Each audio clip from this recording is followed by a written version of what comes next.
property owner who gets a notice in the mail regarding a design review application, a community interest group, environmental organizations, building industry organizations, and whatnot. So very, very broad term that we've tried to adhere to through this work.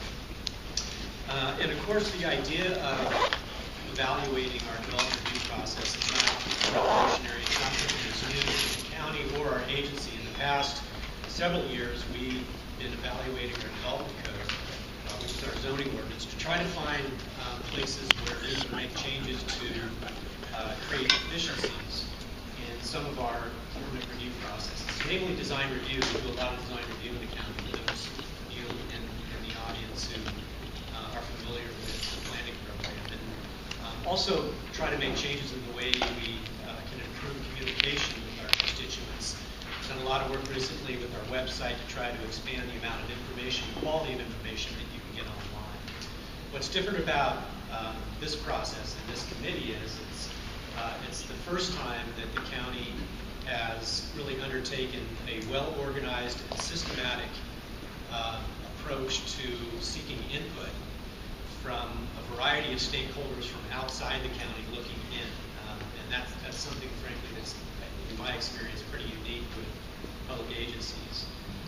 We think that's really been an important step in this process because it tends to give us a different perspective than our own internal efforts to self-evaluate how to do business.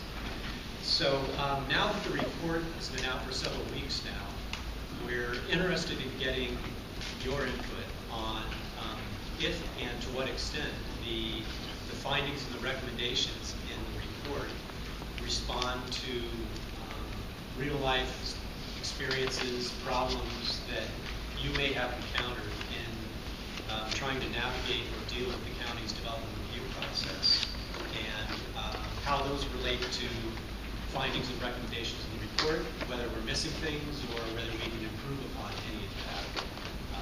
And we'll be taking that input along with the report to the Board of Supervisors in August to give them a presentation and an opportunity to endorse the report, and then looking to phase in these top priorities primarily, big ideas that come out of this report, in the work that we program every year now on an annual basis. So with that as an introduction, I'm going to turn it over to Lisa for her presentation. Thank you. Thanks, Brian. I thought maybe we would go around the room real fast and everybody can introduce themselves since there's not that many people, and we do have a number of folks here from the committee, and we can kind of see who's who. And there's more chairs up here for the folks in the back. If you wanted to move up a little bit closer, if you're okay back there, it's okay with us, but just want to let you know that. So why don't we do that real quick? We'll do a round of introductions, then you guys will know who's on the committee. And if you're not on the committee, if you can let us know your background, maybe why you're here, that would be helpful too. We'll go to Chuck first. Chuck Ballinger, on the committee, and kind of focusing on the design review side of things primarily, along with some communications. I'm Wade Polland. I'm on the committee, and I'm representing here because I am on Marin County Planning Commission. I'm Dale Miller. I'm here just because I'm interested in the process. I'm Jan Altugo, and I'm a former planning commissioner, and I serve on the committee.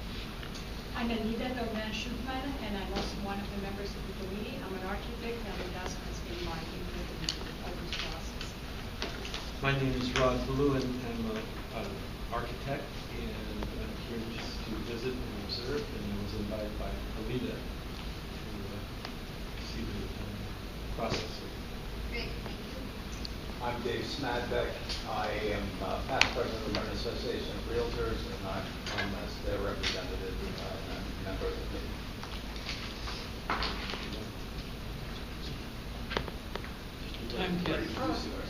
I'm from Southern Marin, the Almaty area, and I'm very concerned about the accelerated review process. Bill Kelly, CDA Building and Safety. Sue Matson Krings. I'm a resident of Tan Valley and I'm interested in the process. Thanks. I'm Luke Tessier. I'm a homeowner. and father of 2 children, and I'm married, 2 cats and a dog in Tam Valley, and I'm very concerned about the CEQA streamlining process. I'm Ann Spake. I live in Tam Valley. My husband was involved in the Tam Community Plan when it was being put together in '92. And I've been involved in the Tam Planning Area Update Committee work, and I'm in addition involved with the Health Council of Marin. Great, thank you. Hi, Sharon Rushton, Chairperson for Sustainable Tam Almonte. Although if I make comments tonight, it'd probably just be for myself. Okay, thanks. Rob Eiler, I was on the committee. I'm the CEO of Marin Economic Forum. Justin Simeon, I work with WRA. We do environmental consulting in the county here. I'm here just because keeping abreast of these things helps us in our job. Great, thank you. My name is Rich Pearlstein. I'm a local architect. Our office has probably processed between a few hundred to several hundred applications over the last few decades, so if we're interested. Ann Peterson, I chair the Kentville Planning Advisory Board. I was appointed in 1983. We wrote the plan for Kentville in 1987, and I'm very interested in watching the county's progress, which I think has been tremendous progress in helping with design and new works. Thank you. Yeah, I'm Lily Dennis, and I am on the committee, I am on the committee, and representing kind of in a broad sense environmental interests in the county. Bob Brown, committee member and soon to be an applicant. Stuart Summers, architect, his architect. Also, kind of in a unique position that, like Ron, process permits through different municipalities. I also am one of San Rafael's design review board members for the last 8 years, so I can sort of sometimes bridge both sides and see, at least from my perspective, what's working. Great. And then we can go back to the people in the back. I'm Steve Nessel. I'm in the unincorporated area of San Rafael. Homeowner, stakeholder, taxpayer, concerned person that we keep the beauty of Marin alive, and that's pretty much it. Thank you. I'm Greg Zitney. I'm an environmental planning consultant in the county and had some input to the CEQA committee meeting. Great. Very good. Judy Schrieben, also in the county, in the Los Ranchitos area. I have broad concerns on the environment and especially with regard to creeks. I'm also on the Greens Watershed Council. Okay. Hi, Casey Mazzoni with the Marin Builders Association. Eric Thayer, Marin County Department of Public Works. I'm here to listen. Jennifer Larson, Marin native. I'm Aaron Moore, the president of Sunflower Solar, and here to put my input on the solar planning project. I'm Matt Brown, a commercial real estate broker here in the county, and a concerned citizen and taxpayer. Thank you. Thanks for coming. I'm glad we have a really diverse group here tonight. And we actually weren't expecting this turnout, so we just made the table a little bit smaller. Now we got a lot of folks in the back. So there's a couple chairs if you want to pull up a little bit closer if you're okay. It's okay with me, but yes. These tables roll, right? Yeah. Any objection to us just making the table bigger? No, we can go ahead and do that again. You guys want to do that? Yep.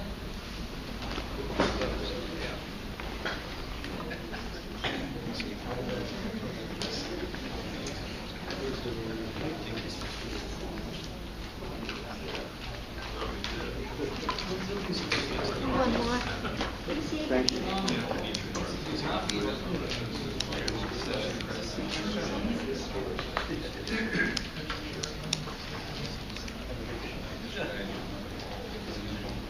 Did anyone need another agenda back here?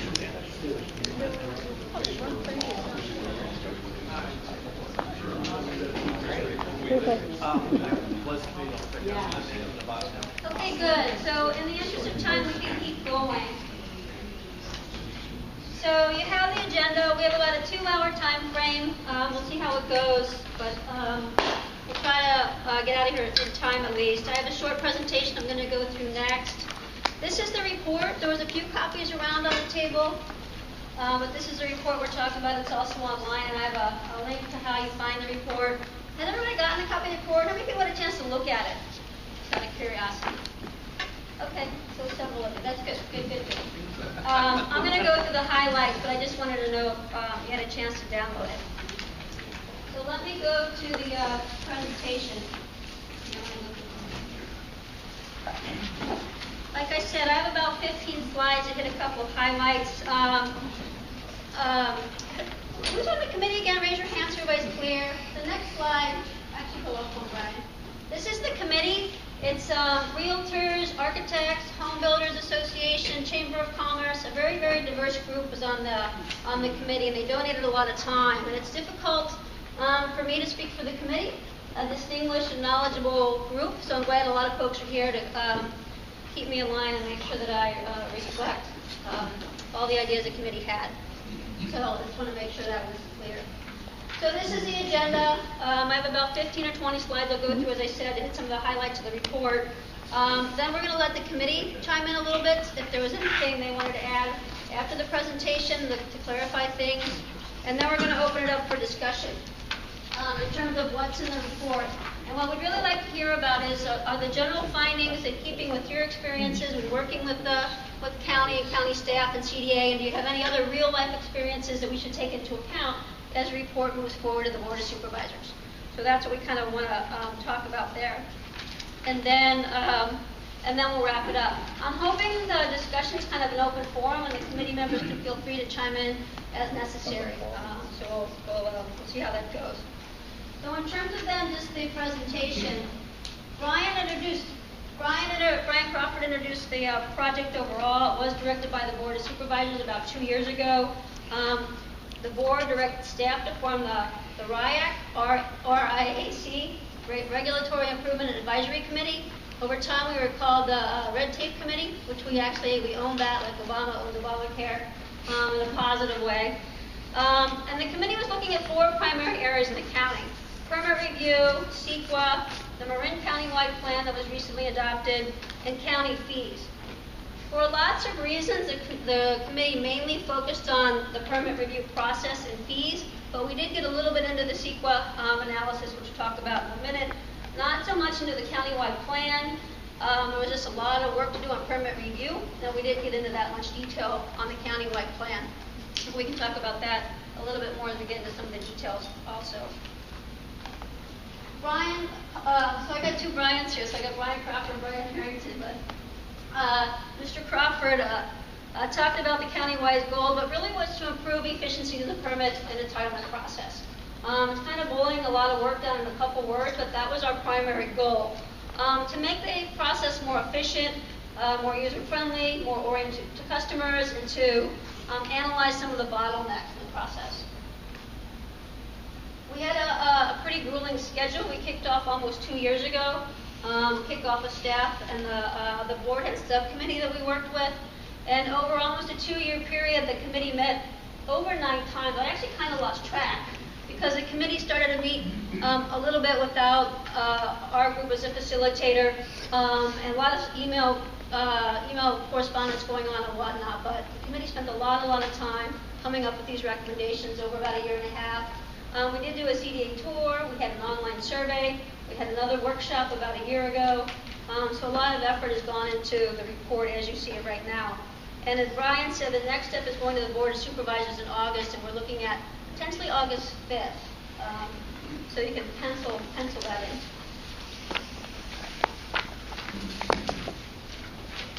So RIAC established these objectives that we kind of went through the process. So not above and beyond, but to clarify the goals of the board, the RIAC came up with their own objectives, and we sort of went through all those meetings. So what was the purpose of this, and how do we refine what we're doing as a committee? So I'm going to read through these quickly. These are in the report too. Not really any order, but equal objectives. So to improve the level of service to participating parties, that's all parties, that's the applicant and the public and everybody involved in the process. Minimize delays and eliminate unnecessary impediments. Improve access to information, and we spent a lot of time on that. I'll talk about that in a little bit. Increase public awareness. Public perception was another committee objective. Increase permit processing efficiency. Facilitate communication and collaboration, and reduce costs to all parties. That's applicants, but other folks in the process that may be going through appeals or have info requests or other um, um, uh, uh, uh, other parts of the process.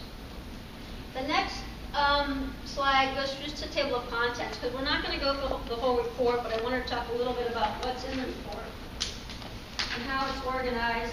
So you'll see an executive summary, introduction. I'm going to go through the top priorities. There's 11 of them.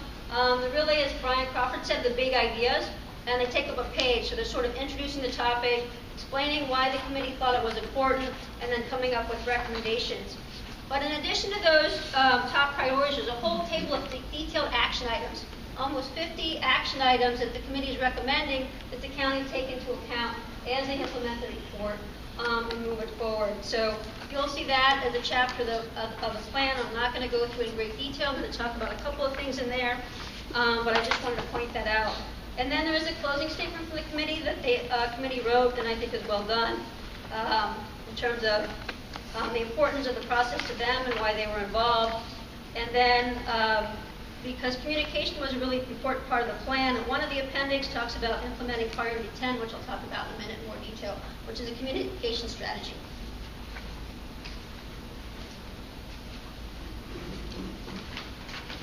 So what I'm going to do next is just run through the top priorities. There's 11 of them. They're numbered, but they're not really in like, this is the highest priority to the lowest. It's just they're numbered for kind of ease of accessing information.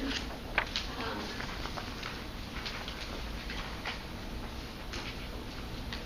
feel like I'm kind of screaming. I didn't expect such a big group in a big room, but let's see how this goes. So priority 10, I'm going to read this again too. Significantly enhance stakeholder understanding of project application procedures, development and environmental review, and the appeals process. So this is sort of summarizing this priority. When we talk about stakeholders here, we're not just talking about applicants, but everybody that could be involved in the process. Neighbors, businesses, tenants, general public, all of those folks. What the committee really wanted to do was make sure the projects got off to a smooth start early in the process and sort of stayed on the right footing all along the way. There's a number of action items that help to implement this. Some of the things the committee was thinking was making sure there was printed and online information, making sure that participants have detailed descriptions of the information required, what agencies or groups might be involved in the process, because procedures, these entitlement processes get very complicated, understanding the sequence of steps, when the permit would be issued, and then if and when an appeal would happen, what that process would be. So these are some of the components of this priority. The next one, priority 2. Am I going too fast? Too slow? Good. Good pace. I'm from Kentucky, so sometimes I talk like an auctioneer or something. Gotta get to the end. I'll buy it. Priority 2. So like many jurisdictions in the state, really the country, procedures are getting more and more complex. It's not unique to Marin. You might feel like it's unique here to some extent, but a lot of jurisdictions are facing this same problem. So this is one of the committee recommendations, is to improve overall agency efficiency by simplifying regulations and organizing them in a manner that is easily accessible to all. I know a lot goes into this. There's a couple of action items that the committee was thinking in particular on this. So one of them was to consider more approvals could be done at the staff level, so more ministerial review. Was a recommendation the committee had to implement this priority. Establish different time objectives for different kinds of permits. Permits that are more complex may have a longer cycle time, and permits that are a little bit less complex would have a little bit shorter cycle time. Finalizing the new permit tracking system. This is action number 13. This is something the county is already working on, but it was something the committee endorsed. And then expanding the information available online, so especially by address. So are there any permits on a particular property? What's the permit history? What are the regulations for that site? Those kind of action items were some of the committee recommendations for this priority. The next one, and there's 11 of these, so I'm going to walk through all of them. Priority 3, support the CDA in its current efforts to expand online permitting, processing and tracking, one-stop permitting, and over-the-county permitting to improve customer service. So the CDA is already initiating a lot of permit streamlining or permit efficiency actions and initiatives. We went through a lot of these in a couple of meetings. The committee thought they were great steps forward. So the committee just want to make sure the Board of Supervisors knew that the committee was behind this stuff. So specifically some things here, we're establishing cycle time objective, creating express permit process for building permits, and electronic building permit inspections are some of the committee recommendations on this one. Priority 4 is an ombudsman program. Develop an ombudsman program to facilitate problem solving and mediate differences between CDA staff and others involved in the project review process. So this would be a third party, impartial third party that was knowledgeable about the process, would help navigate applicants through and mediate disputes. It's been used in other places. It was a recommendation of the committee. If you sort of get in a juggernaut on a particular project, you could go to an ombudsman to help facilitate. Priority 5 is to improve customer service by adding or even designating a permit concierge staff to the agency's front counter. More jurisdictions are doing this around the state. Sometimes it's to help small businesses, but the committee's recommendation was a little bit broader than this. It's really a single point of contact to respond to questions, provide general information, explain roles of staff and agencies, and really have a person that you can always go to that would help you get to the answer. Not just, calling back, getting a different person every time. So an help interaction between applicants, public, and staff. The next one, 6.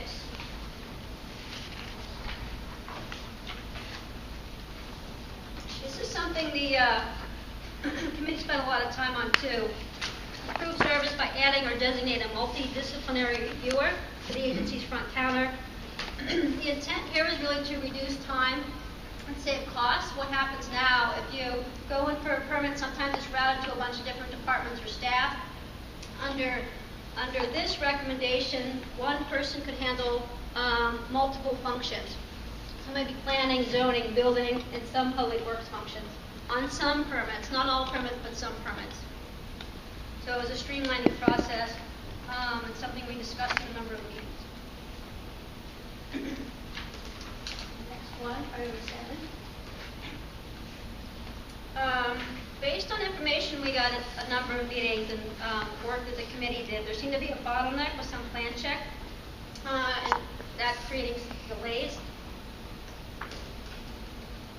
So one of the committee's recommendations was to improve efficiency and service, processing building permits in a timely fashion, and adding a full-time plan checker position.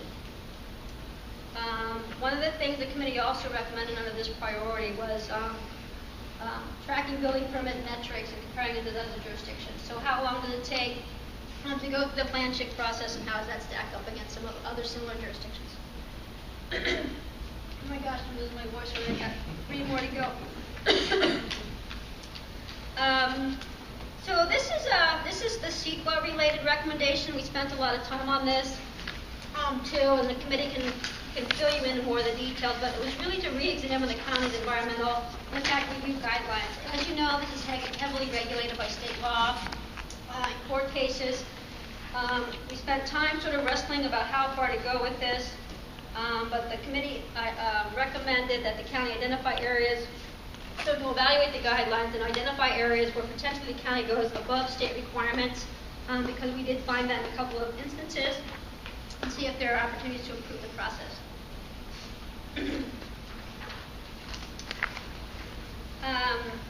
We had a couple of folks in number 9 on design review boards, and the committee recognized the importance of DRBs. Often they're the first point of contact in the public process. So priority number 9 is to provide regular and timely training to DRBs to foster effective communication and engagement with local communities. Kind of in a little bit more detail on this priority was developing informational materials on DRB roles, on our responsibilities, and providing regular training. Priority 10. This was another one the committee spent a lot of time on, and Jan in particular has a background in communications. So There's even an appendix going to support this in more detail, but provide stronger communication strategy to increase awareness and public access to all information about the review process.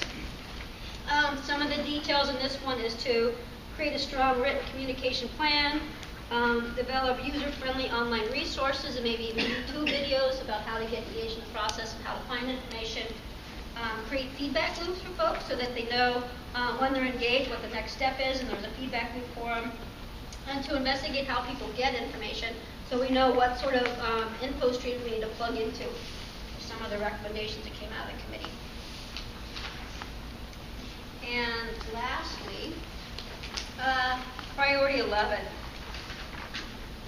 So this has to do with fees, and based on some of the committee's experience with the entitlement process and then some of the information we got at the meeting from outside users, the REACT discussed the relatively high cost of obtaining permits in the process and sort of the pros and cons of that.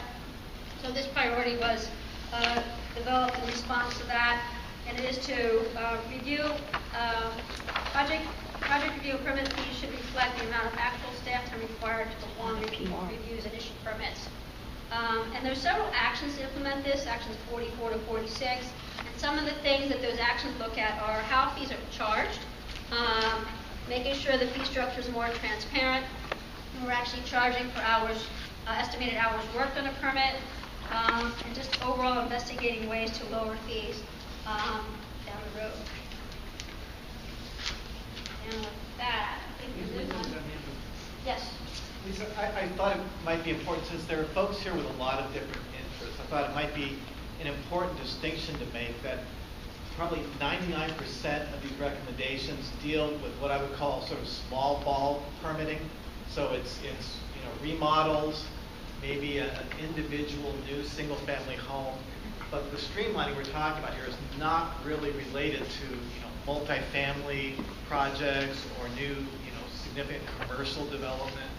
That's really not, our focus has really been on the little permitting, which is, again, the great lion's share of what the county does, and how to move that through more expeditiously, but not really the larger developments, which will still go through a pretty grinding process. Well, this is perfect timing because this is where the committee has a chance to sort of chime in on some of these recommendations and their process. I don't know if you want to go around. Yes, I would like to make sure, because this may not be understood by members of the public because you weren't attending our meetings, but one of the things that we came up over and over and over and over was the possible public expectation or anticipation that this report was designed only to help applicants to the development process, a developer, your neighbor, whomever. And we had lengthy conversations that no, that was absolutely not what we wanted to do, that everybody is a customer of the Community Development Agency in the County of Marin. If you live here, you pay taxes here, you are a customer to this process. You don't have to be the property owner in question on a certain permit, but you may be affected by it, you may live across the street from it, whatever. Or you may drive down that road. And so we really try to make sure that everything that we looked at was really looked at from all sides. That if I'm a member of the public, I don't have anything to do with this project, or I'm just Joe neighbor who wants to expand his garage or something, that everybody would be treated equally across the board, have equal access to information, and that sometimes the greatest difficulties that are experienced in this project are not the applicant's problems. They're other people who are participating in the project or process or are interested in a particular development proposal. So I would like to reassure members of the public here and developers that this is really trying to be neutral and treat everybody the same, as best as we could manage it. We'll go to Chuck and then... Yeah, if I could follow up on that. The case in point is on the design review board, or any review board for that matter, within Marin County.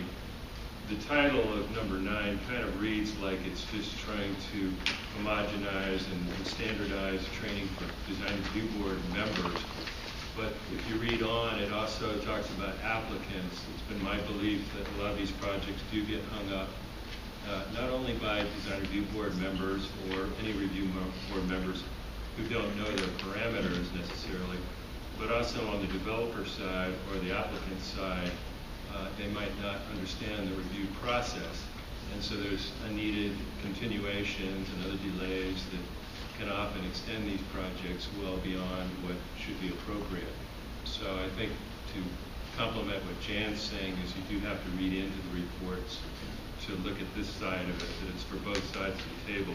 And one other comment is if you look at 4 of the priorities, it almost looks like a grant proposal for more CDA funding. And I don't think that was anybody's intention on the committee to have it come down that way. It's just that a lot of these things Bill Kelly had already been working on, and we basically approved of that. So Chuck was on the committee, and so was Nona. Yeah. I want to emphasize, I want to reiterate or put real emphasis on the 2 comments that Bob Brown and Jan made. The first is that virtually none of the kinds of activities that we discussed rose to an environmental threshold. The second is that they were the small, the variances and the remodels and so forth. The second is Jan's point, and that is that we spent a great deal of time assuring ourselves and everyone else that the public and the customer are the same thing. The public, the applicant, and so forth are all, in quotes, customers of the county. But the third thing about CEQA is that we recognize, and I'm probably one of the first ones to be concerned about streamlining efforts that are going on at the state level. There's limited authority on the part of the county to actually make major changes in a state law. The county guidelines, however, are out of date and need to be updated. There are instances in which the county does go above and beyond state requirements. Those need to be looked at somewhat carefully. But the most important lesson to come out of our discussions is that the applicant and the public both deserve to know early in the application process of what the implications are, both in terms of the permit process and the environmental review. So one of the people that consulted with us on the CEQA side, professional side, emphasized the importance of letting the applicant know, finding out early on if there are going to be environmental issues, and therefore begin the process understanding that so that you don't make serial requests for information. So we didn't spend a huge, Lisa, a huge amount, a couple of hours on CEQA. Is, having done that for many, many years, it's kind of a limited opportunity. But nonetheless, we're protecting CEQA so that it protects the public and the environment in Marin County. Does anybody else from the committee want to chime in here, and then we can open up for public? Yes, Alita? Yeah, I'd like to expand on what Bob said about why the way we focus on projects and why we focus on the smaller projects. Because from all the research that we did, at least part of the research I did, talking to applicants, contractors, architects, engineers, you don't hear me. Yeah, okay, I'll try harder. Talking to different, applicants, architects, engineers, property owners, what we find out is that these smaller projects are the ones that clog the system. So by focusing on the smaller projects, it allows more time for the larger projects. And then that way we are able to move projects forward. The problem is that we find out is that the planners they have a very busy schedule.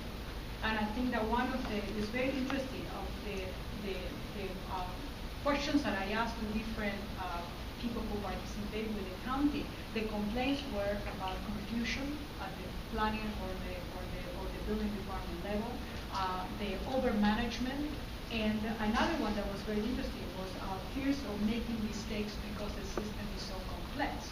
So if you have that problem, the problem I think comes on priority number 2. To me, that's the most important of all of them because it focuses on the complexity of the system and why things get delayed.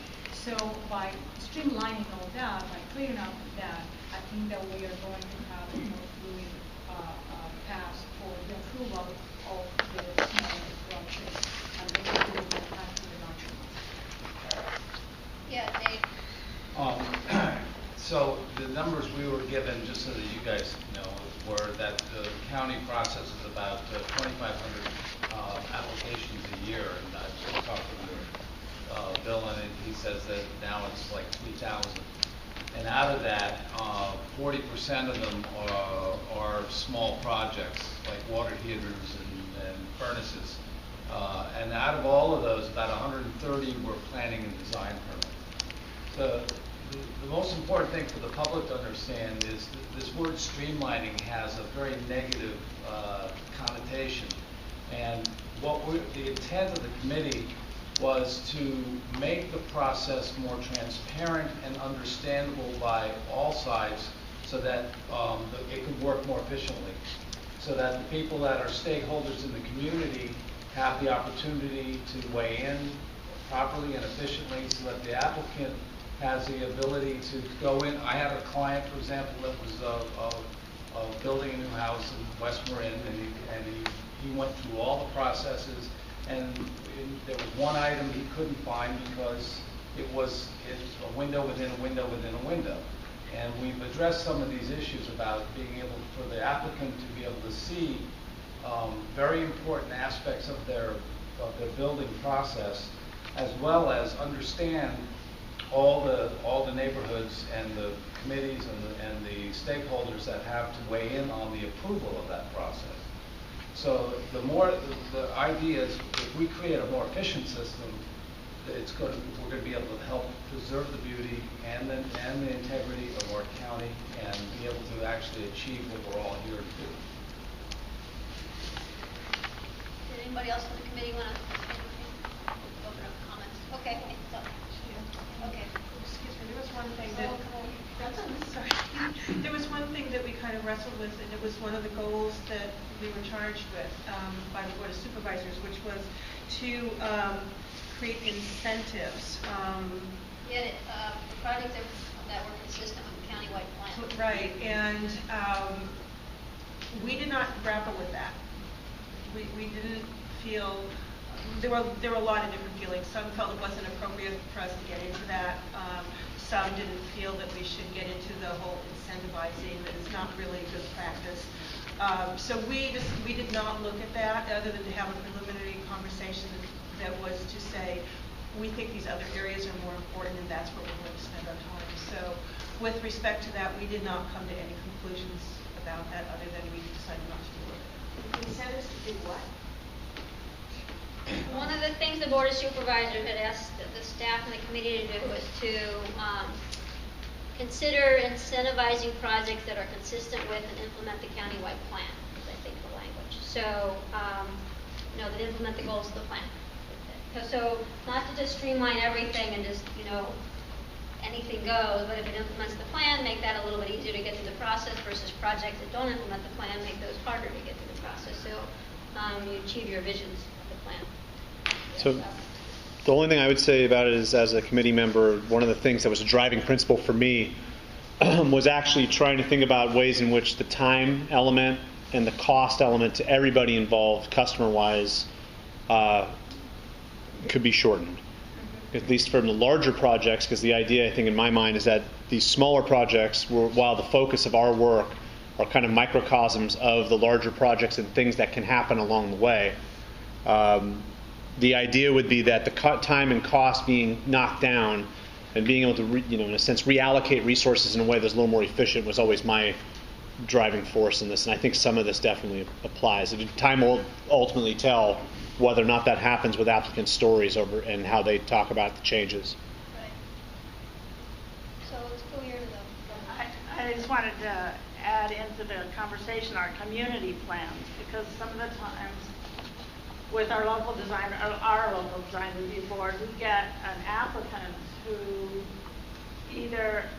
not aware that the community plan in Kentfield and Greenbury is different from the countywide plan. It has some extension of sign review of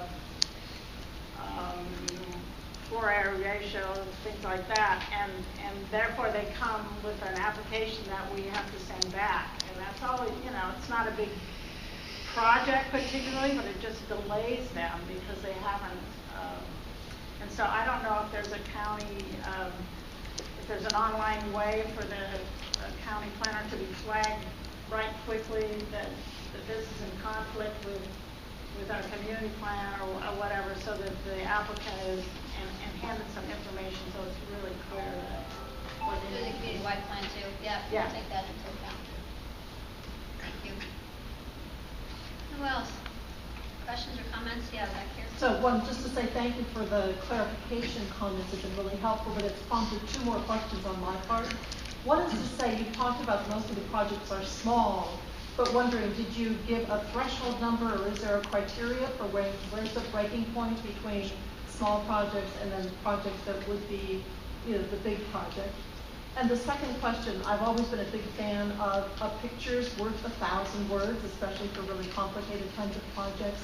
So in the documents, do you have something that is the picture, the diagram of how the process generally plays out? Yes.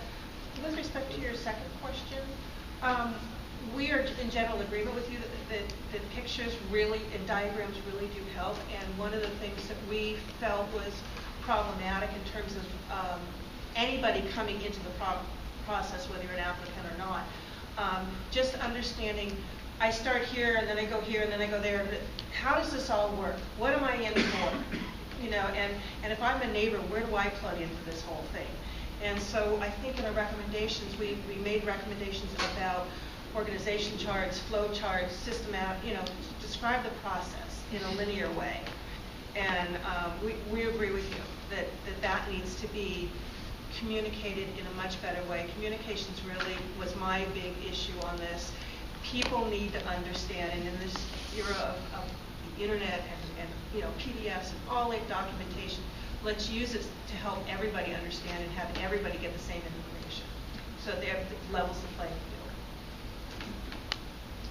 And then in terms of the threshold question, what most of the committee recommendations do is say investigate more permit efficiencies, and they would give examples about the types of permits that might be appropriate for that, some of those detailed actions.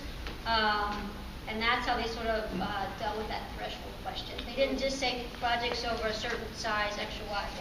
Yeah, size is very elastic, so you can't say physical size or small size. But I think that much of this is captured in action item number 1, which really is early consultation with the planner.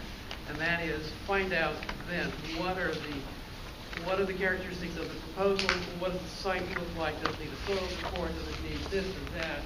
And at that point, it may be a tiny project with big impact, it may be very large with small impact, who knows? At that, it's that early consultation so that there are no surprises later on, so that you identify at the outset what are the impediments, what are the projects that need to be done. Is there a potential for significant impact which could prompt an initial study? I guess just to be clear too, and I think Brian said it earlier, but this was an advisory committee. It's an ad hoc advisory committee, so these are advisory to the board of supervisors. Any recommendation in here would go through additional hearings and stuff, either an annual report from Brian when he does his budget, or ordinance amendments, plan amendments, those kind of things. So just to be clear on that. I think I have a comment down here, and then I'll go to you. A question with respect to priority 11 on fees. Was there any discussion of use of fees to promote environmentally beneficial activities like electric car charging stations, solar, switching from gas heating to solar to electric, those kinds of permits? Committee can chime in here too, or Brian. We did talk about that to some extent, but it was difficult to make all those connections the amount of time we had, so we didn't get into that level of detail in terms of incentivizing projects with those kind of specific issues or those kind of specific benefits. When the board gave us their original charge to deal with the committee and identify issues, one of the points was to evaluate whether or not there were additional opportunities to expand what is now a current county policy to reduce fees for projects that further some of our larger overarching countywide plan goals. And I think, Dale, that's maybe what you're suggesting, is to lower the fees for things like EV charging stations and maybe cheaper and easier to promote those kind of projects. So we did talk about that. And then the conversation, at least from my perspective, evolved into ensuring that applicants are aware of all the fees that affect the permit application up front, so they don't get surprised later down the road when after they've submitted their building permit application, and then they come pick it up and they find out they've got a school impact fee and a housing impact fee, and then all of a sudden their budget increases. Chuck, did you want to chime in on this one? Otherwise, I have a comment. Just to follow up on your point, which is that the theme I think that runs throughout this entire document is communication. And your point was excellent in that a lot of applicants don't even bother to call the local design review board and say, do you have different setback requirements, et cetera? What should I bring to the meeting? And I think you'll see this theme throughout whatever area, that communication is the key here. And with the website and other additions, I think that goal should be much improved. Yeah, and I would use the other word, transparency. I think the committee spent a lot of time on trying to make things more transparent too. So, yeah. So, thank you for this. I, as a homeowner and the son of a general contractor, I understand that the permitting process and working with the county desk can be quite daunting. One request before I get to the main part, the PDF that you have on your website is extremely difficult to translate into a printed form. So if you could have a print, 8.5 by 11 friendly version of that we can download and print, that would be very helpful. We worked on that in the last day or two, but we can work on that again, because that's one of our recommendations. I tried to print it out. Working on it. I had to put on my glasses and use a microscope. Yeah, to see yeah, it, yeah, so. okay. It's 4-point type. That's a new low. It's small. The question I have is kind of more of a general textual question. There's been a lot of discussion, as you know, I'm sure you haven't missed it in the county, about high-density housing. And there's been a kind of inflation of high-density housing with affordable housing. And so those of us who are not in favor of high-density urbanization and transit corridor-focused development would like to work on some solutions that have to do with things like perhaps infill second units. And I really admit I'm not an expert, but my understanding is that one of the inhibitors and one of the reasons for very small numbers of second units being built is that the difficulty of building them and the cost of a second water meter, things like that, are just astronomical. So the question I have is, you know, it seems like somebody builds a huge development project and we hear about all the potential exceptions that are available to that project due to the fact that they're building a huge new development that's high density.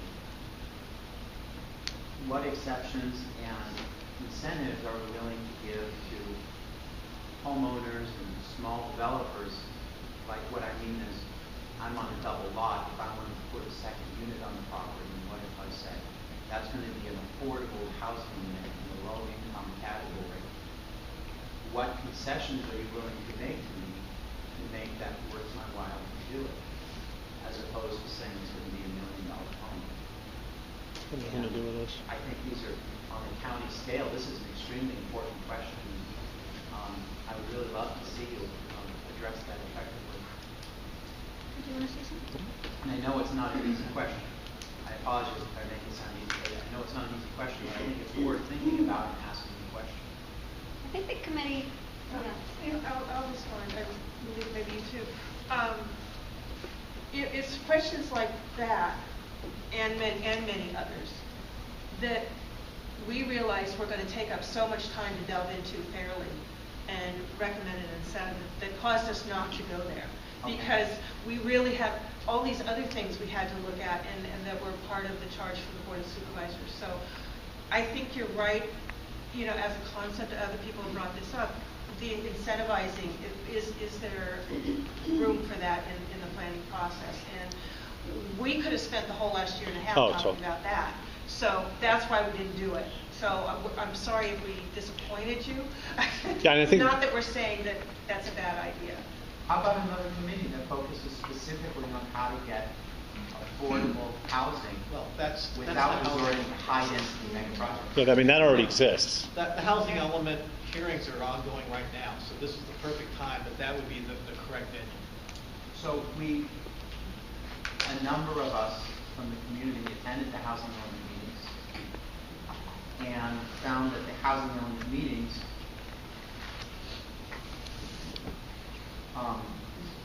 really didn't offer room to talk about these kinds of solutions. Really, the meetings that I personally attended, and I went to as many of them as I could, I found that those meetings were really all about talking about identifying specific sites with as many units as possible in a transit corridor. Whereas I personally don't agree with that philosophy, and I also don't agree with concentrating low-income housing altogether. I think it should be integrated. But there's a lot of discussion here, sites and programs both, so that would be the correct venue. And again, beyond just the community workshops, there will be hearings in front of the Planning Commission and the board ultimately. But again, it's dealing not only with sites but also with programs. Well, as you said, it's a complex issue. I think the question has never really been asked. Instead of talking about what can we do to put more people and more homes in Marin County, the question that's not being asked is how can we get more affordable housing specifically, independent of a particular preference for the way that they are built. I think Alita wanted That's got to nothing to chime do in. with this. That's got nothing to do with this process. Alita and then Dave from the committee wanted to chime in for a second. I wanted to comment on, what you brought up now was brought up also in our previous workshop that we I'm had. so sorry? Well, what's brought up now, what you're mentioning was brought up in our previous workshop. When we had a workshop, several people came over and talked about housing and talked about aspects of housing they were upset about. He spoke about it And too. actually, what we are doing here is not about housing. We are trying to find ways of making the system work better. And so that is what we are interested in. When we had the previous workshop, after the end of the workshop, we find out that the information we got from the public was very minute because everybody was interested in housing and not in the work that we are doing. So now we're having this new workshop. We've worked for a year and a half. I would like to see some input on this because we spent a lot of time working on it, and it would be great to have your opinions on how we are going to, improve the system. And if you have read the report and give us some input on that, I would love that. The other portion, I am in agreement with you, what you said, but it's not for us. That's not what we did. So I would prefer that if any one of you has questions about housing, then maybe you could wait for those for another meeting or committee, or propose another committee, but not ours. How about a suggestion that the issue of what to do about affordable housing is big enough to warrant its own committee, similar to the excellent work that you have done? We can take that note down and we can use that in our staff report that goes to the board. And I just want to say, I think what you've done is important. It seems like you've got some good recommendations. I want to speak to your point. Thank you. Everything you're saying is spot on. Thank you. However, it's going to take a multi-tiered approach on this. Now, what we can do with this committee, what we're designed to do, is to make one aspect of this work. It's designed, because we had people come in from Tam Valley and Marinwood and a bunch of places saying, hey, where's our representatives on this committee? What's going on? Why is it? And after that, we've said, yeah, that's exactly right. In all these unincorporated areas, and they do have a system. The county has a system where the homeowners have a stakehold on any projects that come through the CDA, and this aspect of it, you have an opportunity to have a process to review anything that's coming through and have to weigh in on it. The other things that you're talking about, probably we'll have to, if they're not hearing you in the Affordable Housing Committee, maybe there is a committee that should be set up to talk about. We have a crisis for Section 8 housing right now. Section 8 housing is affordable housing, and they're running into a major crisis where people aren't accepting that anymore. There's so many issues that hit this topic But as you've heard from the other committee members, what we're here to do is to focus on the processes of the CDA. And part of that process that affects directly what you're talking about is your ability to come in and review what is being done and have oversight. I think that's totally important. Yeah. I do agree that what you've done, like having concierge, great idea, right? Because as a homeowner, no idea what needs to be done, right? And generally, I would have my contractor manage it for me, but it can be bewildering.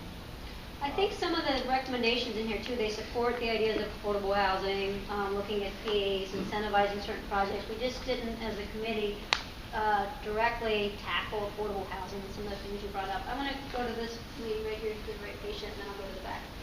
If we have different comments, is there a way we should write them into somebody?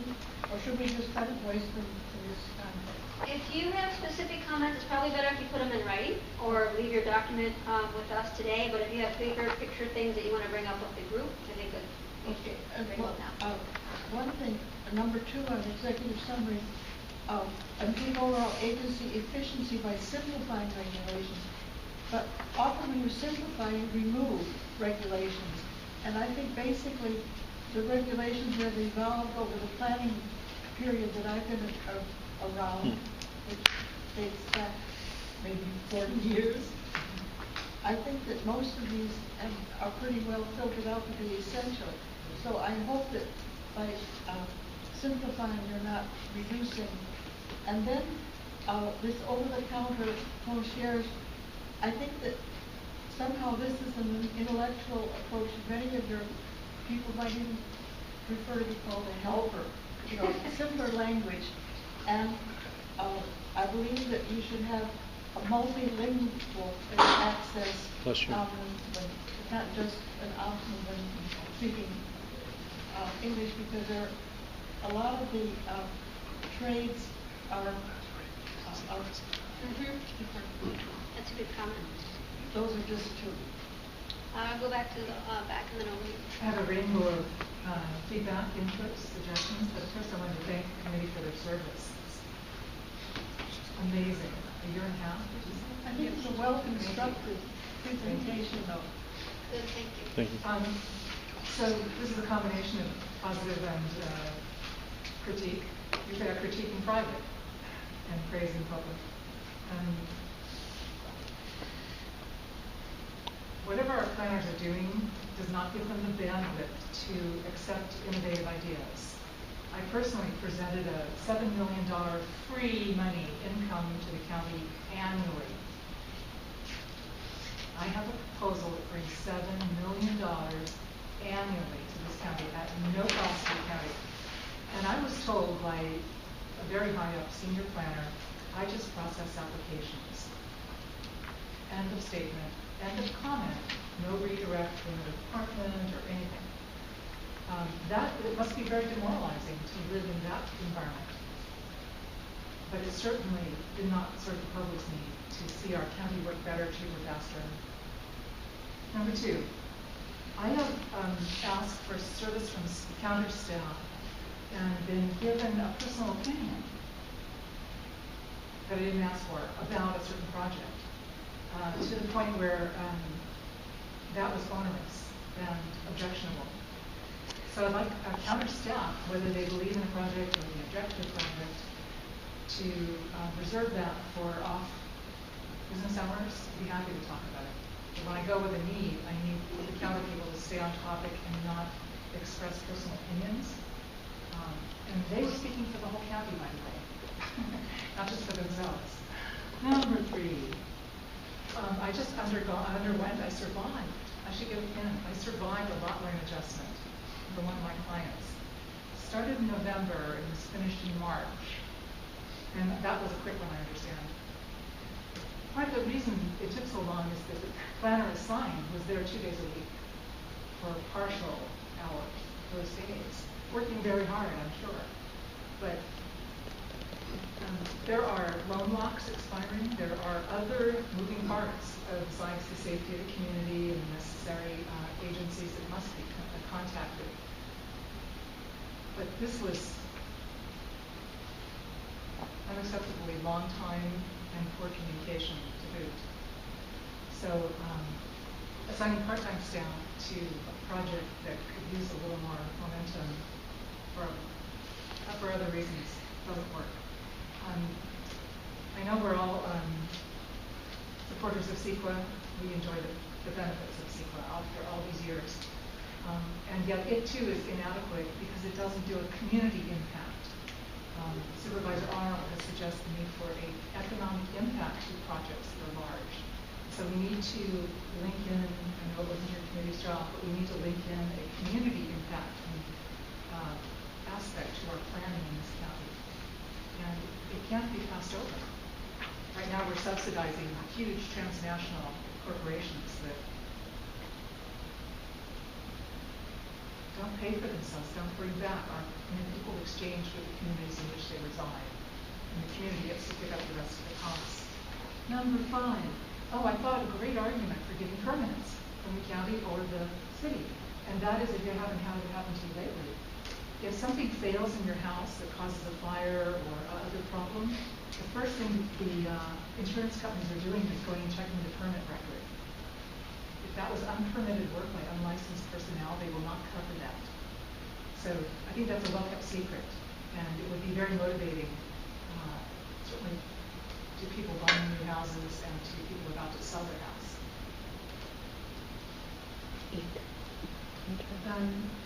In San Francisco, there's a free copier in the planning department. It's sponsored by Spur, and wouldn't it be great if we had a nonprofit, Friends of the Planning Department, supporting continuing education for the planners, and perhaps putting in a free copy service. Because right now, it's dimes, quarters, or where am I, and the hours, and it's limited, and you do need to make a copy, and you're committed to make one. Wouldn't that be a huge benefit? I'd like to see more continuing education for all the staff, and whatever it is it needs to elevate their morale and their services. Unfortunately, I offered all expenses paid to an invitation-only international planning conferences for sustainable cities. I couldn't get anyone to go in my municipality. So let's TED this department. Let's get TED.com and get new ideas rolling and possibility thinking and more support for these people that feel quite burdened at this point. So that's just the first 6 that have only been here half an hour. Those are good. Does anybody want to respond or say anything? I had a comment over here. Some real good stuff. You ready for me? Yeah. Okay. So first of all, I want to commend your committee. Reading through your report, there's many, many aspects to it that I think are excellent, so I want to commend you. I have concerns regarding 2 of your priorities. And in regards to priority recommendation 3, which says support the CDA in its current efforts to expand online permitting, processing, and tracking, one-stop permitting, and over-the-counter permitting to improve customer service. Ministerial review is often referred to as over-the-counter. So if this is just a minor repair or a minor remodel, then I don't have issue with ministerial review, but it would be important, and I know Susan mentioned this, to know if it starts to get into a large remodel or new development, then I would have issues with a ministerial review type of situation. So I think it's important to have that clarity, to know exactly what types of projects would be allowed this type of permitting. And then I also am quite concerned about the potential implications of number 8, which is re-examine the county's environmental impact review guidelines. I think I assume everyone in this room agrees how essential and important the California Environmental Quality Act is. And and please correct me if I misunderstood what your report was implying.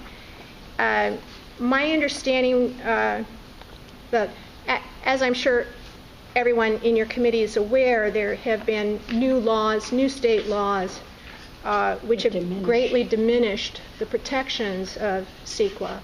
And if I understood your recommendation, you were suggesting that the county guidelines be consistent with these new state laws that take away CEQA protections. And I would like to make a suggestion of the opposite, that rather than updating county guidelines to be consistent with these new state laws that take away CEQA protections, the opposite should occur, such that obviously the county needs to abide by CEQA, but there could be additional guidelines related to environmental review, which could be guidelines to be updated and strengthened in order to counterbalance the protections that were taken away by the new state laws. In so doing, thorough environmental review would be maintained at the same level as it was before. I'd like to give an example. So for instance, SB 743 eliminates CEQA environmental review of aesthetic and parking impacts of residential, mixed-use, and employment center projects and infill sites. So potentially to counterbalance this, the county could update its guidelines to strengthen environmental review, disclosure, and mitigation requirements for aesthetic and parking impacts of similar projects on infill sites. So you could have county regulations potentially that could counterbalance what the state has taken away. Would it be troublesome to have people raise So their hand that's if they agree? Yeah, Lita, and then I'd like to respond to your comments on priority number 3. Okay. Can you explain a little bit? You know, I'm an architect. I'm a couple of architects here in this group. Can't hear you. Can you talk a little louder? I guess I have to stand up. Okay, all right. So what I'm saying is that I'm an architect, and there are a couple of architects here, and we are very familiar with applying for applications for building permits. What happens is this: when you apply for a building permit, and I don't know what you do, so maybe you're familiar with it, so don't feel that I'm patronizing or anything like. We are licensed professionals who present projects. There are a series of projects that are small enough that could be presented directly to a plan checker or to a planner, and they could have approval over the county, and they are backed up by our regulations. The county is not responsible legally for what happens with that project. We are responsible. I am liable for 10 years, my colleagues are liable for 10 years for any work that we do. The county is not. The county is checking that the codes are met. And that's what, when we are talking about speeding up the process, doing over-the-counter permits for smaller projects, those will be simpler projects that you could sit down with a plan checker, review them, and if all the codes are met, then you're approved and then you go. And then what you do with that, you unclog the system. This is something that we are proposing to in the county, but it's something that is done in many jurisdictions. In many jurisdictions they do that. You have, for example, San Francisco has a room that is twice this size, where you go in and you wait with your permit, and you go from table to table getting your project approved. Sometimes you have to go twice, sometimes you have to bring your engineer, sometimes you have to bring other consultants, but you can get it approved like that. And that's what we are proposing, so that the system is speeds up. Can I respond? Yes. I'm in total agreement, provided it's a minor repair or minor remodel. I'm concerned about no public input if it's a large remodel or a new development. So that was my comment. So I think the committee was concerned about that too. Maybe I think it's a matter of definition. I don't know if Bill or Brian wanted to chime in on that over the counter. I want to chime in on that because I remember the discussion specifically. We talked about projects that like hot water heaters and furnaces, but then it was never really fully determined. But we were talking about projects that didn't change the footprint of the building, for example. If it added a bedroom, yes, but for obvious reasons in the county, that's going to require, actually for any process when you're adding a bedroom, you're adding a significant addition to a structure, but it could be defined. We all agree it could be defined, and one of the things you'll see in here in our last comments that we're recommending that this process of review be continued and refined as we go along. All these questions and concerns are absolutely spot on. As far as CEQA, I'd love if you heard what Nona said earlier, and I should let her speak for that, because she's probably the committee expert on CEQA. But the idea was that we need to have a regular review of the CEQA laws just because they are changing, and we want to make sure that we are, and the county does regulate above and beyond in a lot of cases what CEQA recommends. But that is part of, when we're talking about reviewing it, we're not talking about cutting back, but rather being in step and aware of what's going on a statewide level and locally. In one of our action items, we had a list of things for same-day express, like deck replacement, interior remodels, sort of smaller scale stuff, HVAC upgrades, those kind of things. That's action item number 27. Yes. Yeah, I have to leave for a design review board meeting myself in 10 minutes. I just would like to kind of focus in on a couple of the topics that I'm interested in just adding some input to, and you guys can talk about CEQA for the next 3 hours if you want to. So, I mean, this is zeroing in right on what you said. How do we, 90% of the jobs we do as architects right now in the county are the small jobs. They're infill, remodels, somebody adding a master bedroom, somebody converting a garage to something else. So that really is the core of what we do. We do, at Polsky's office, we get a lot of nice new homes in Kentwood, so that's a whole other animal, but then I've got a few as myself. But going back to the small projects and trying to unclog the system, bravo, that's what we really need to do. And I've been really concerned that we go in and file for a building permit. It takes 12 weeks before Parvis and Cosro even get it on their desk. And I'm not even talking about the plan check items they're coming back with. That's maybe another matter. But 10 to 12 weeks for it to land on their desk, that's unacceptable. It just really is. So this recommendation to add another staff member, another plan checker, is it going to work? Maybe. I don't know. I don't know why it's taking so long to get there. We have a system at the county now where we can electively go to a third party outside plan check source. My last 3 or 4 clients, that's what we've done, because we get our comments back in 3 weeks, which is kind of in keeping with San Rafael, San Anselmo, Larkspur, all the other municipalities are getting us our comments back in 3 to 4 weeks. So I'm really focused in on how do we get someone that's trying to add a master bedroom, our project permitted in maybe 3 or 4 months, not 8. So, and I think that's part of what this was trying to focus on. So that's one of the things. And I see the concierge thing is great, I think, for the general public. I think for any licensed professional, if they hire us, your staff is already doing an excellent job at dispensing the proper information. I read the code. I go in, I talk to Curtis Havel or Heidi or any other planners at the counter and say, these were my interpretations. Let's talk about it. And in a 10-minute conversation, they dispense everything I need to know as a framework to get going as an architect. So if you hire a professional, I think that can be solved quickly. So how does that, and this kind of was eye-opening. It's like, oh, what about the homeowner who's going in and doesn't know all this stuff and all the right questions to ask and getting the proper customer service? And I think that concierge is actually a wonderful idea to bridge that. So that could be a thing. One thing that jumped out at me is having some staff member who can bridge the topics of public works and land development and building permits and planning, and it can be your one-stop person to help kind of guide this thing through.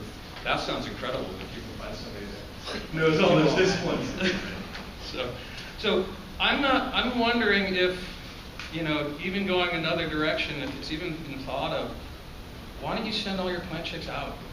Why are we doing them in-house? Send them all out like the other cities are doing. Retask Parvis or Cosro as that person who does handle the over-the-counter smaller ones for the same-day permitting, and their job is going to be to sit at the counter and work with applicants, maybe on an appointment level, on smaller remodels and additions, so we can get a permit in a couple of days on a small project, and the larger ones are all just going out to a third party and getting processed quicker. Concurrent plan checking, one that's driven me crazy, is going in with a project and Public Works hasn't looked at it. Land development hasn't even looked at it. Oh, well, building or planning hasn't signed off on it yet. We're not allowed to look at it until we get the all clear from them. That's insane. That's just crazy. We should have these departments concurrently checking these projects. And I've had that one come back at me several times. And it is flabbergasting to know that, well, they've done their 2 months, now we're waiting another 2 months for this other department. That really, I think that's probably being fixed, but it has been a real problem.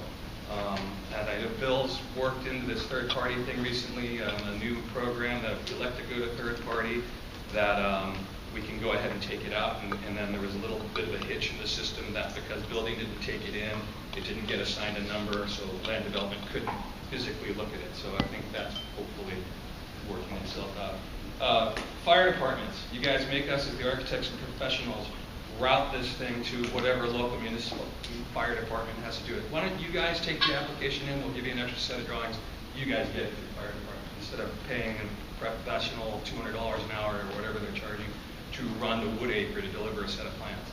So I think every other city around here is making sure that the plans get to the fire officials. County is the only one that makes you go outside. Another one, a lot of contractors I'm having a lot of frustration with is repairing items in like kind. A deck is rotting. Someone's entry stair is rotting. They go to the counter.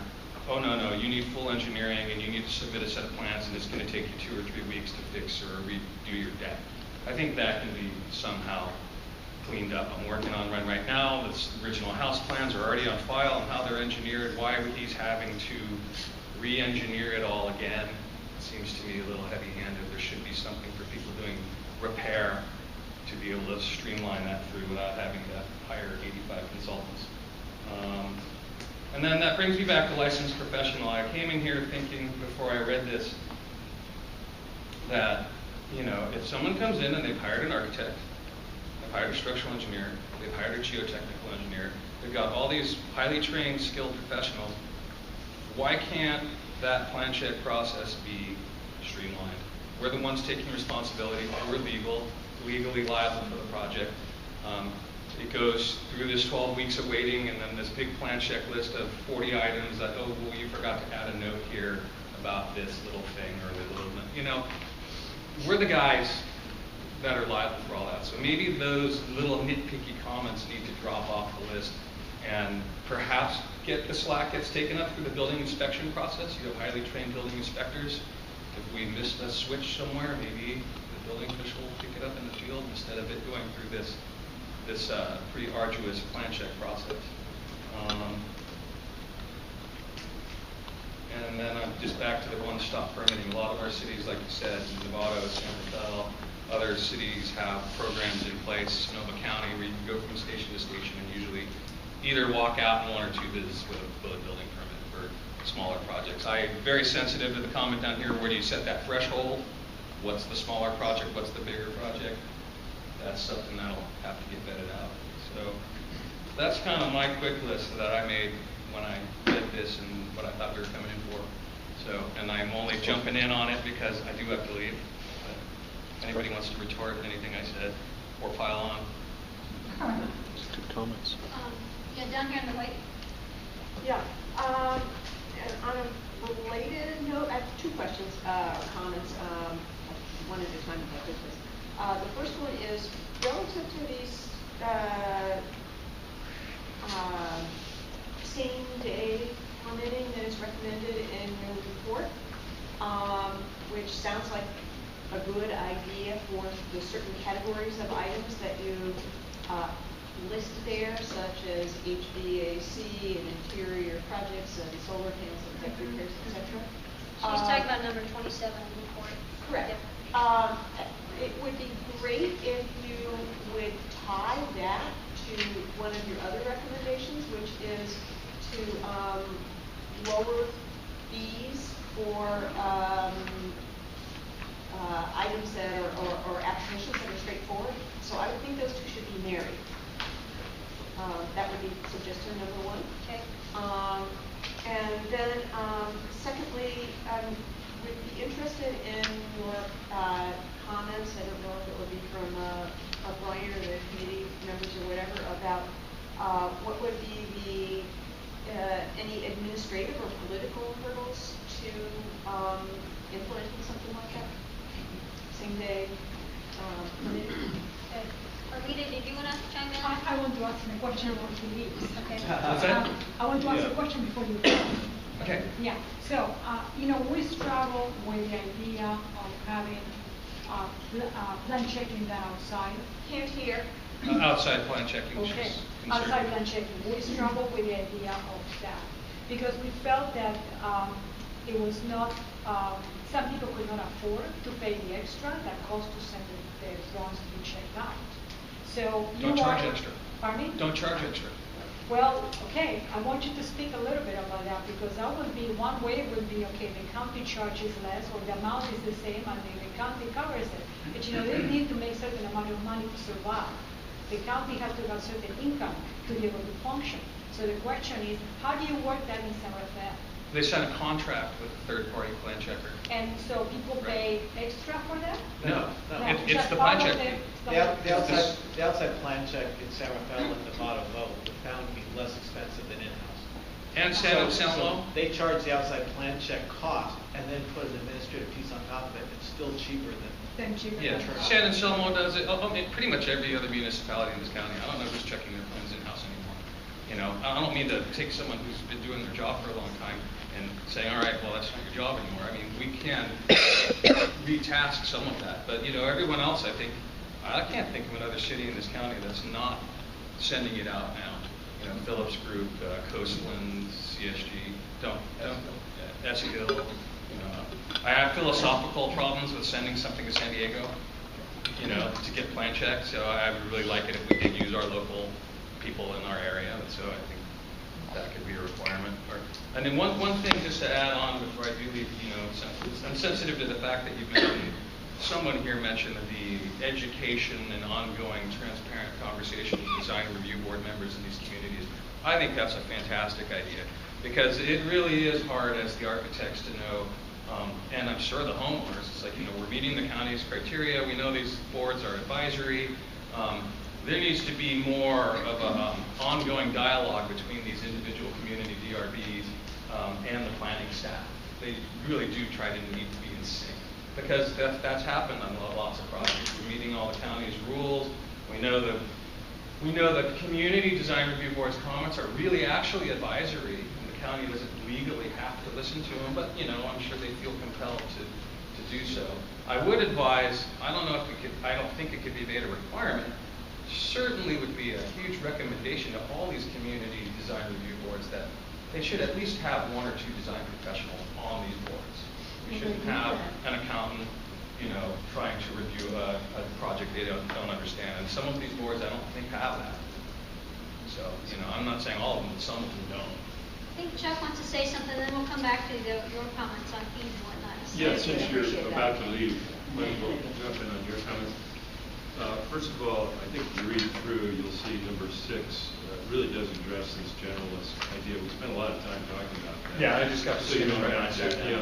The other thing we also spent a lot of time on is the recognition of a licensed contractor and how that might be a streamlining feature. I first got my general license contract about 40 years ago, and it was in the state of New Jersey. And if an inspector was coming by and he knew you, he wouldn't even look at the project. So when I came to California about 30 years ago, it was like, wow, this is totally the opposite state of things. And so I think there's a happy medium, or clearly more on the California side, as to recognizing that this person is a professional, and there's things to take into consideration that a homeowner doesn't know what a 2x4 is, might not realize.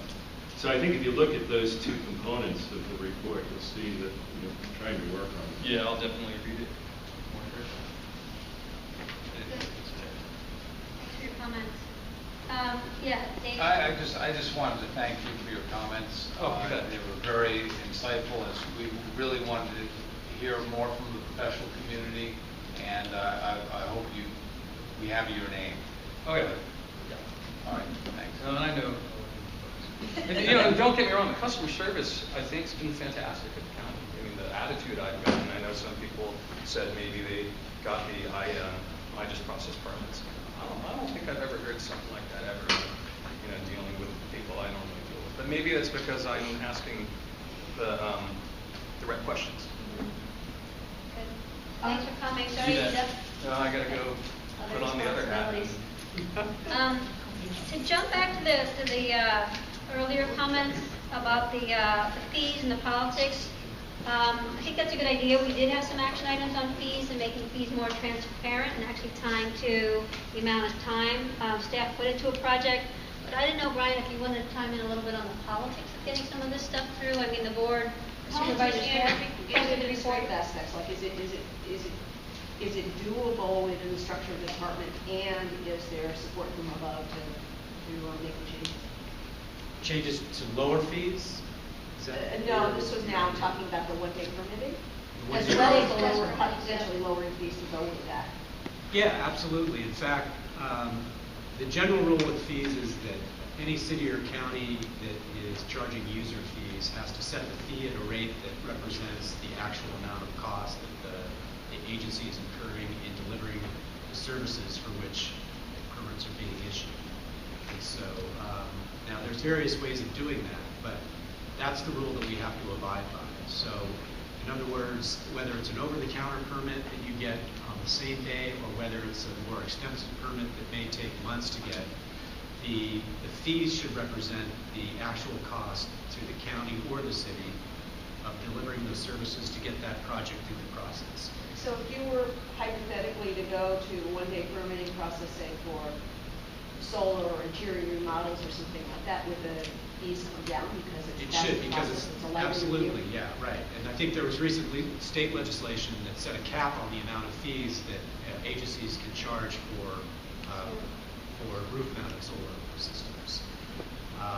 The county led the way on that a few years ago, actually. They lowered their fees way before anybody else. Yeah, we've lowered our fees and we offer rebates for solar, for wood smoke, the anti-wood smoke, and the EPA compliant ones as well. The other issue, though, I think Dale brought up is more of a policy issue and a budget issue about whether the county or a city chooses to lower the fee below the actual cost to create an incentive for property owners and businesses perhaps to seek permits for a particular type of project or land use. For example, in affordable housing, the county has a provision in our fee schedule that allows the county to reduce or waive planning fees for projects that propose affordable housing units that have some restricted enforcement around it, meaning they have to be maintained at affordable levels over a certain number of years. And as I mentioned earlier, one of the issues that the board wanted us to look at in the committee actually was to see are there look at other opportunities or other land uses or projects where the county might want to charge a fee that's actually lower than the cost. That's a budget decision in the sense that it relates to who pays for what services, and if the county sets a fee that's below the rate of the actual cost to the county staff, then that has to be subsidized by the general fund, and that's where the policy decision comes in. But it is possible. Yeah, maybe a comment or a question over here. Yeah, I continue to be concerned about your update process regarding the basically streamlining of CEQA, because we've seen recently how program level reviews, there's a tiering process, and basically they eliminate potentially whole aspects of review that would be done later at a site-specific level. I think this is a real serious problem, especially with the escalating impacts of changes in our environment. And I don't think we should put anything in a re-examination that basically reduces time involved in doing thorough CEQA review at both levels. I agree. Do you agree? I agree. Thank you, Mona. When we talked about examining the county guidelines, they haven't been looked at, even the sequence of topics for an initial study goes back to a previous sequence, not a current sequence, which has been used since about 1990, for the last 15, 17 years. I'm the first one to criticize some of the CEQA documents that come out of our own county, and to ask for assurance that there will be site-specific, project-specific review when a program document comes out. I've been very dissatisfied with a number of the documents. That's a personal view, and so that was not the intent of re-examining the county guidelines. Okay. I'm just concerned with the actual language here, which could leave that quite open. We'll make note of So I would that in ask our that to be changed. report from this meeting, going forward. Yes, Yeah, hi. So a few others have spoken to the point I'd like to go on with a bit. Jan mentioned something earlier that the committee worked to the point that everybody is a customer, and I really like that notion. It's something that in our office we've talked about in the past. So I suggest that as a precursor to implementing the policies, the priorities that you folks have very thoughtfully put together, it's a wonderful document, that I suggest you reinforce the notion with staff and everybody who works within the CDA that they're in public service, they're in customer service, it's service to and for the customer. Now I want to clarify that there are some wonderful people that we work with, but I think that there can be a bit of a fine-tuning, and some people might need that more than others, to help think about how do I assist the applicant in achieving their goals. And to be clear, applicants obviously are our clients, if you will. It's always subject to a public review process. It's subject to environmental review of necessary neighborhood roles.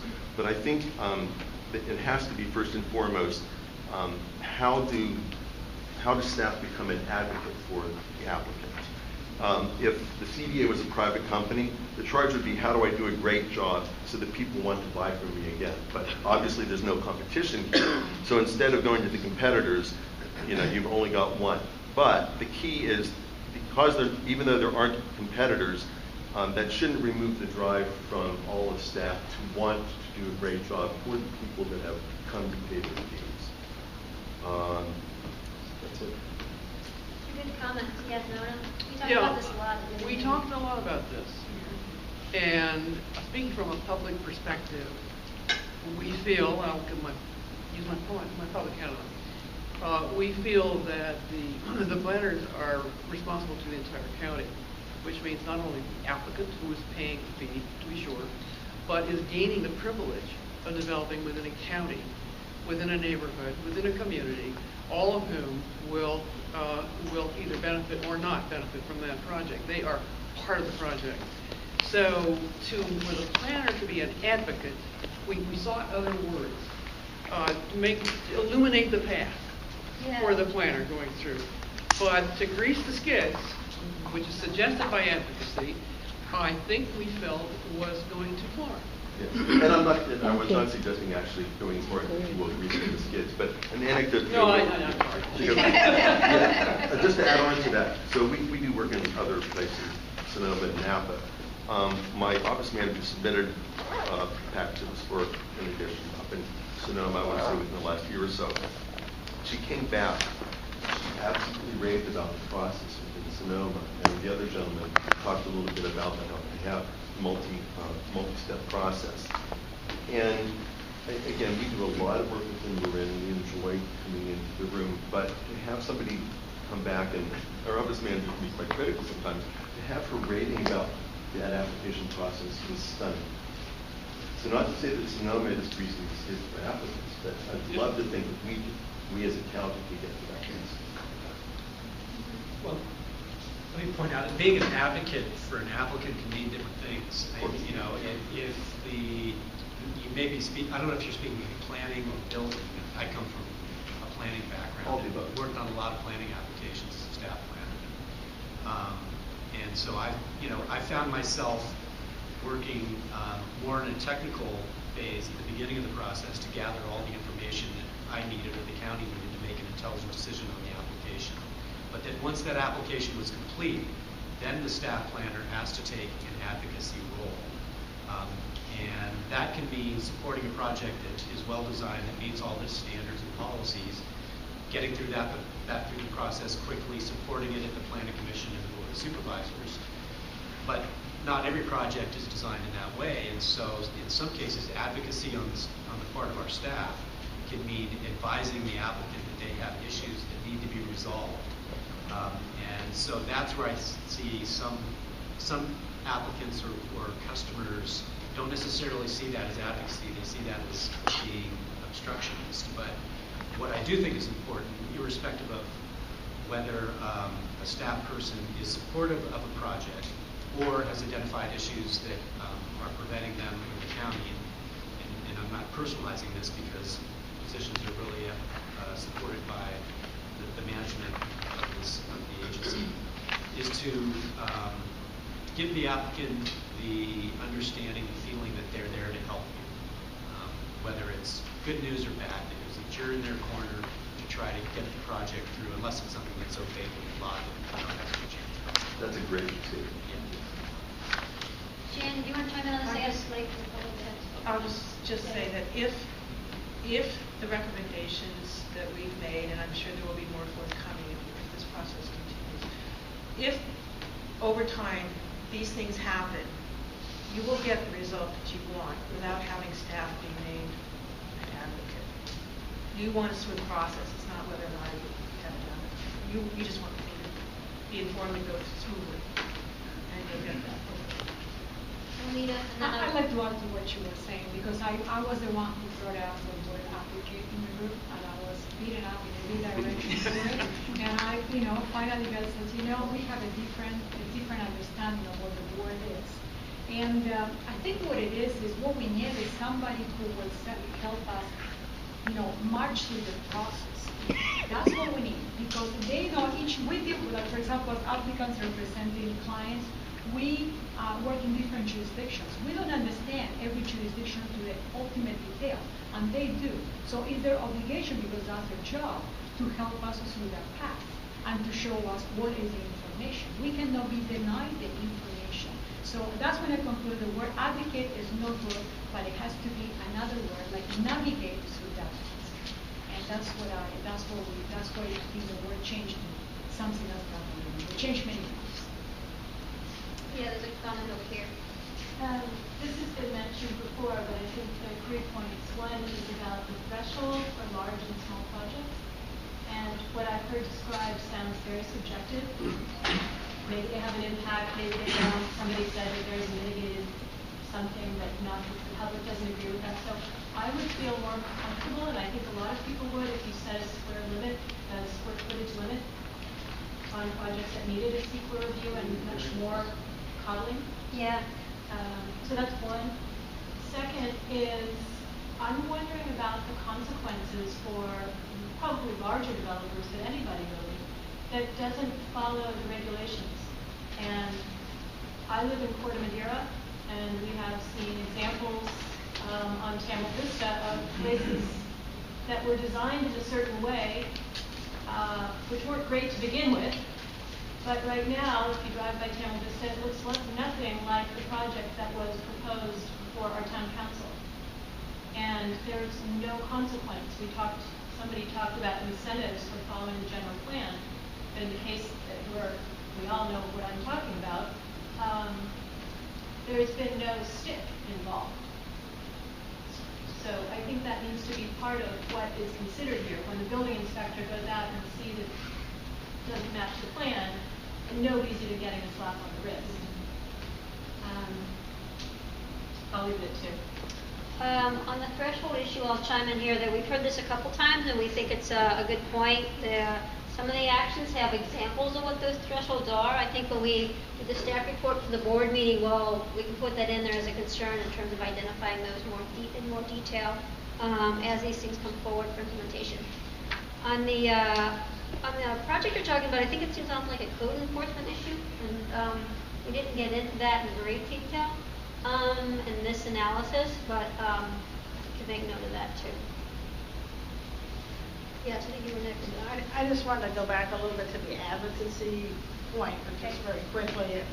This gentleman mentioned communication, and I think part of advocacy is making sure that there's really good communication between all the entities that are going to be involved in the project, including the planning people. We're not there to impede the project. We're there to try to help them get through in the most efficient time, and the better we communicate, the better. Yeah, go ahead. Yeah, let's go. I want to go back to the CEQA thing because I've heard a lot of comments of concern, and I want to say having done a lot of CEQA documents and worked on both sides of the counter. When it comes to preparation of CEQA documents, I don't read anything into this recommendation that says we're going to totally abolish CEQA regulations, and we're going to totally make it easy for anybody to come in and try and get any development through. I think it's important to recognize that the fact that if the county doesn't go through and update these environmental review guidelines, then they do open themselves up to the potential for lawsuits to come through, because there is that disparity between state law and what county regulations say with regard to CEQA. So that opens everybody up to lawsuits. We pay for all those lawsuits, and it's not good for anybody. So.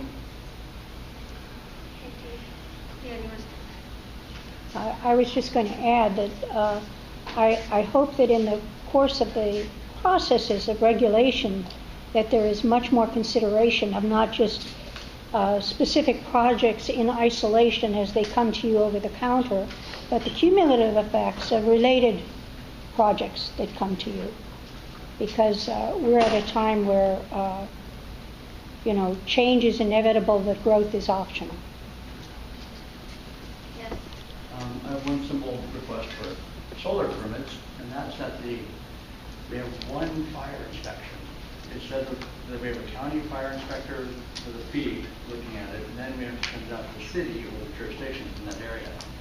And there's another fee, then we have to have 2 inspections for that same thing that the county inspector can do. Yes. I'd like to relate the story of a small business owner in my community, which is San Rafael, Terralinda. And she nearly went bankrupt waiting for the health department to approve the kitchen for a new small restaurant. And the issue was that one person came by and said, that's fine. And then another person, totally different, she'd never seen before, came and required custom stainless steel work, which took 4 months to get through, approve, design, and install. So she missed an entire season of her business, etc. So this is an example of there is no system. There are no consequences. There is no feedback loop. There's no way of improving. There is no elevation of service. There is no accountability to any community. In another instance, a very large section of homes were never noticed of a huge project. And there are no consequences for that. There was a hearing held and fees were charged for that appeal hearing. But there was no appeal, there was no hearing of that issue. And those fees were never refunded. So again, dozens and dozens of instances where our county isn't thinking in a loop, not thinking in a system, not thinking of consequences and feedback loops, how we can do better. I first learned this as a San Rafael Fire Commissioner from the firefighters. That's okay, you can still listen, Dale. I learned this as a firefighter because after every single action, they evaluate, they debrief, how can we do this better, safer, faster, cheaper, more effectively, after every single incident, every single call out to this. And that's how they get better, because lives are on the line. So I'd love to see additional training available to leadership and staff on systems thinking, so that there are consequences, there's transparency, but also accountability. Why does the small business owner have to bear that loss? Why does an entire community go without notice and a deaf ear is held out? So those are just 2 examples. There are plenty more. Thank you. Sure. Yeah. I want to respond to your comment now on the ones you did before your little list of 7 items. The process we went through is not for the faint of heart, and I'm talking about the staff. Okay, the staff from the county came to all of our meetings, and they heard criticisms and stories like the ones you said earlier in abundance. Okay, so I think that great part of what is in this report is the result of the customer service that you're talking that is lacking. And I think that if you take the time to go to the table in the gap, you will find some examples. And I think we have focused on that. So I just want you to know that there has been conversations of examples like the one that you brought up, and that I think that I'm quite hopeful that all this is going to change many of those concerns that you have. Yeah, I was just suggesting a method. It's called systems. The design review boards, Go ahead. the composition of the design review boards that I'm familiar with has an engineer, an architect, a real estate person, a landscape person, and then there's a vacancy, and there's a long time to try to recruit somebody. And then sometimes the board of supervisors have a friend in a seat. So it's important to have a cross-composition, and I think that could be a standard if it's not in other design reports. But a thing that concerns me is that when an applicant comes in with a project, he should be given something to take home and post. So that the beginning of the project gathers together concerned community, and that they are then notified of the design review, because the agenda is only sent out to a few people, and now it's going to be handled completely in my area through the county. And often I read the EIJ now and pick up something that I wouldn't have known about otherwise. Most people don't subscribe to the EIJ, so I believe that you need to have better notification earlier. Visit participation at a time when it's going to save the client money. Yeah. We did have a lot of language on notification and access to information. Yeah, I think that this is a communications issue. And one of the things we're trying to do is conceive of the ability of a member of the public, an interested party, to find out information about a project. So, for example, if you wanted to find out all the agendas for the TAM Design Review Board, which we both served on, you could subscribe and get all that notification as a key. From the county, though? From the county. Because that is all being managed by the county from the intake side of things. But it's almost as after the fact sometimes. Well, hopefully that would improve. I understand what you're saying, but I mean, if we can get support from the board to really take a look at how CDA's website works. Right now, there's an awful lot of information there, and it's mostly a bulletin board of this document, that document, but it's not really functioning as much on an interactive, informative way with the public. And I think that one of the things I was really pushing for, and I think people got tired of talking about, was the need for anybody to just be able to get that information in a lot of different ways.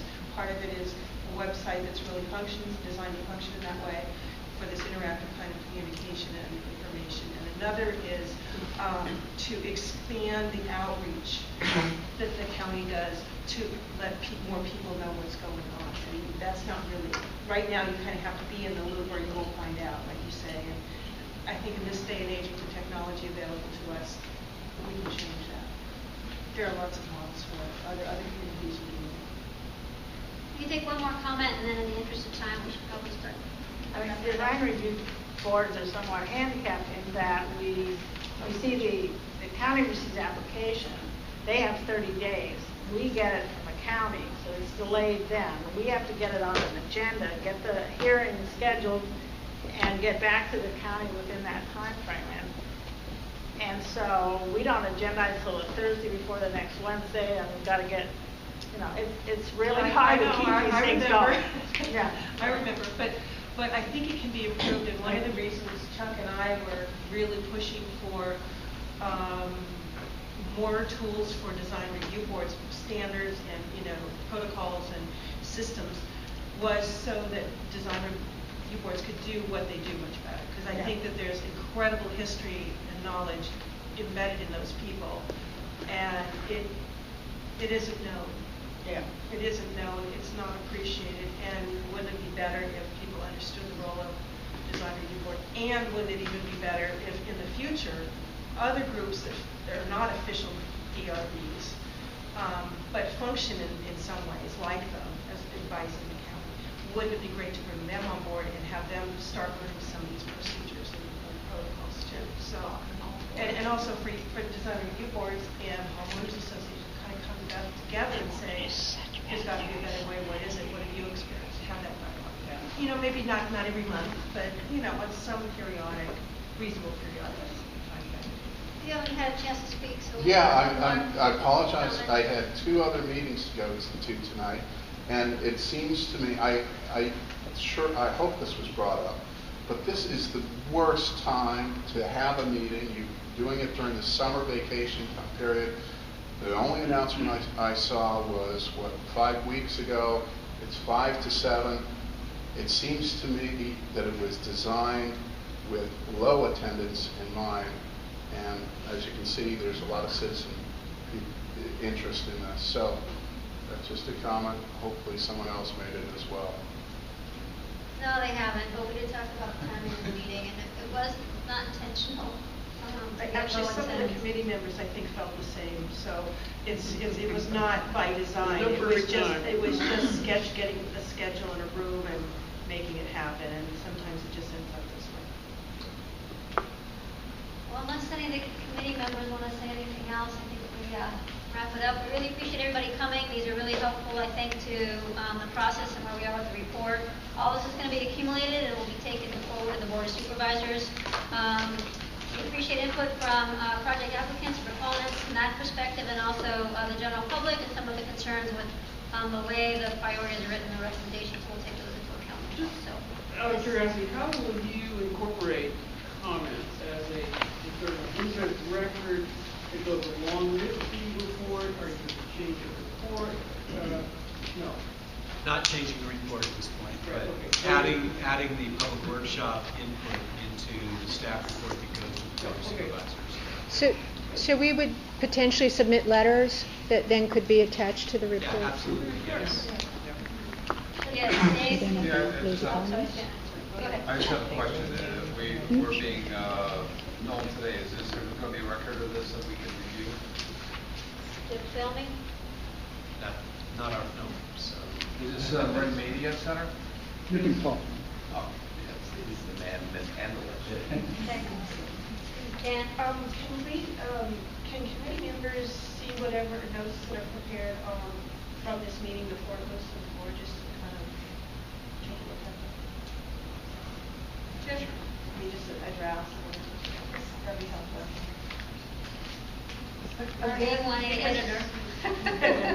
Again, how do we make our comments? If you want to make written comments in writing, you can submit a letter to the county, and that'll be attached to the staff report. It goes to the Board of Supervisors in August. But we'll record all these comments from today, and that'll be part of the staff report too. Okay, so the comments will be. React committee. Brian? Yeah, that's fine. She just said it. Hard to delegate up. Yeah, one more comment. So, well, I remember that you said you started meeting in October of 2012. So I would just like to start the round of applause for all of you on the committee and invite others to